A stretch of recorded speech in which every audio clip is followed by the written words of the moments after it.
महाकाय सूर्यकोटि समप्रभा निर्विघ्नं कुरु मे देवा सर्वकार्येषु सर्वदा नीलाम्भुज श्यामलकोमलाङ्गं सीता समारोह पितवामभागम् बाणो महासायक चारुचापं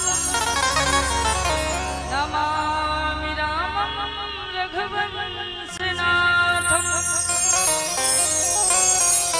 मनोजवं मारुततुल्यवेगं जितेन्द्रियं बुद्धिमतां वरिष्ठं वातात्मजं वानरयूथमुख्यं श्रीरामदूतं शरणं प्रपद्ये अतुलितबलधामं हेमशैलावदेहं धनुजबलवर्षानुज्ञानिनामग्रगण्यं सकलगुणनिधानं रघुपति प्रिय भक्तं वातजातं नमामि वर्णानां वर्थसंघानां रसानां छन्दसामपि मंगलानां च कर्तारो वन्दे वाणी विनायकं सच्चिदानन्दरूपाय विश्वोत्पत्त्यादहेतवे तापत्रय विनाशाय श्रीकृष्णाय वयं नमः। नमो ब्रह्मण देवाय गो ब्रह्मण हिताय च जगद्धिताय कृष्णाय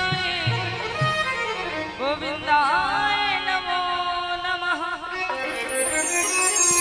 छविललित कमला कोटि सम नवनील अंबर धारिणी शशिवदन कंज विलोचनी श्री चंद्रिका मृदुहासनी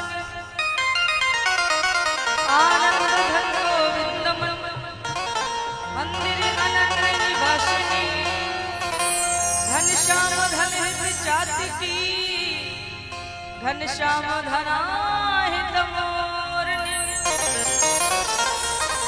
वसुदेव सुतं देवं कंस चारूढमर्दनं देवकी परमानन्दं कृष्णं वन्दे जगद्गुरुं कृष्णं वन्दे जगद्गुरुं। बोली सच्चिदानंद भगवान की हनुमान जी महाराज की जय। आइए दो बार प्रभु का पावन नाम मीठी मीठी ताली बजाते हुए सभी भक्तगण भगवान का पावन नाम लेंगे दो बार। उसके बाद भगवान की पावन गाथा को सभी भक्तगण श्रवण करेंगे।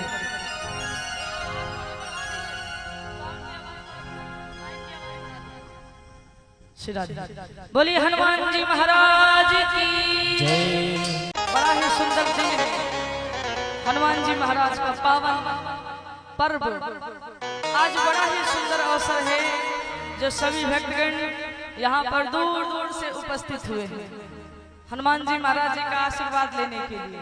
सभी लोग आएंगे ना तो एक बार जयकारा लगाइए। बोलिए हनुमान जी महाराज की जय हो। कहते हैं हनुमान जी महाराज जब कृपा करते हैं ना भक्तों पर तो भवसागर से पार लगा देते हैं। इसलिए कहते हैं जब मंदिर आए ना तो भाव से भगवान को प्रसाद चढ़ाना चाहिए, भाव से भगवान को प्रसाद का भोग लगाना चाहिए। जानते हो क्यों? क्योंकि भगवान भाव के ही भूखे हैं, और भगवान जब भाव के भूखे होते हैं ना, भगवान भाव के भूखे जब भक्त के होते हैं, और भक्त जब भाव से भगवान के चरणों में जाता है और भाव से भोग लगाता है ना, तो चाहे सूखा हो चाहे रूखा हो, भगवान उसे ग्रहण कर लेते हैं। भगवान कन्हैया ने विदुर जी के यहाँ साग ग्रहण किया, क्यों? प्रेम से। भगवान ने माता सबरी जी के यहाँ पैर ग्रहण किए, क्यों? प्रेम के। लोग कहते हैं भगवान प्रसाद नहीं पाते, भगवान भोजन नहीं पाते, भगवान सब खाते हैं। कैसे खाते हैं? एक छोटी सी कथा में हम आपको सुनाएंगे। कहते हैं एक बार हनुमानगढ़ी में एक सेठ जी आए। हनुमानगढ़ी में, अयोध्या हनुमानगढ़ी में एक सेठ जी आए प्रसाद लेकर के, प्रसाद चढ़ाने। तो क्या देखा? मंदिर के अंदर ढेरों बेसन का लड्डू लगा है थाल में भर भर भर। सेठ जी ने कहा, पंडित जी, हनुमान जी कहीं लड्डू खाते? तुम ये जो भक्त आते सबसे बहुत ठगते हो, और लड्डू का ढेर लगाते हो, फिर बेचते हो, फिर बढ़िया खूब पैसा कमाते हो, अपना घर परिवार चलाते हो। अब पंडित जी को गुस्सा आ गई। पंडित जी कहते हैं, सेठ जी हम तुमको चोर दिख रहे? कहा हमारे हनुमान जी लड्डू खाते हैं। कहा लड्डू खाते? कहा भक्त जब लड्डू लेके आता है पूरा तो रखा रहता है, खाता क्या है? सेठ जी ने जैसे कहा तो हनुमान जी ने कहा ठीक है, तुम्हें विश्वास नहीं? कहा नहीं। कहा कैसे विश्वास होगा? कहा मुझे प्रमाण दिखाओ। पुजारी जी ने कहा अच्छा। पुजारी जी ने क्या किया? मंदिर के सारे लड्डू बाहर निकलवा दिया, पूरी मंदिर की साफ सफाई करवाई। सेठ जी से कहा आप 10 किलो लड्डू लेकर आइए। कितने? 10 किलो लड्डू। सेठ जी पुजारी जी से कहते अच्छा, पहले सबसे ठगे हो, हमसे ठगोगे? पुजारी जी कहते तभी तो मैं तुमको दिखाऊंगा कि हमारे हनुमान जी लड्डू खाते हैं। अच्छा। सेठ जी ने अपने सैनिक को बुलाया, आदेश किया, तुरंत 10 किलो लड्डू आ गए। और जैसे 10 किलो लड्डू आए तो पुजारी जी ने सोचा अगर हम मंदिर के अंदर जाएंगे तो सेठ जी यही सोचेंगे कि ऐसा तो नहीं पुजारी जी ने 10-5 लड्डू चुरा के कहीं रख दिए हैं। कहा सेठ जी आप जाइए और मंदिर के अंदर हनुमान जी के सामने भोग लगाइए लड्डू का प्रसाद। सेठ जी पहुंचे, 5-5 किलो की 2 थाल है, दोनों थालों को हनुमान जी महाराज जी के सामने रखा, पर्दा को खींच दिया और कहा प्रभु आइए प्रेम से भोग लगाइए। भगवान से विनती किया। पुजारी जी ने कहा सेठ जी अब बाहर आ जाओ, इंतजार करो थोड़ा। सेठ जी बाहर निकल आए। पुजारी जी ने हाथ जोड़ा, हे प्रभु अगर मैंने अपने इस जीवन में जरा सी भी भक्ति मैंने आपकी की है तो इस भक्त की, इस सेवक की आज लाज रखना। तुरंत थोड़ी देर बाद पुजारी जी ने कहा सेठ जी जाओ पर्दा को हटाओ। सेठ जी पहुंचे, मंदिर के पर्दा को हटाए और जैसे ही पर्दा हटाया तो सेठ जी ने क्या देखा, दोनों थाल जैसे कि तैसे रखे हैं, एक भी थाल से एक भी लड्डू कम नहीं। सेठ जी कहते हैं, सेठ जी ने कहा पंडित जी हम पहले कहे थे कि हनुमान जी लड्डू नहीं खाते।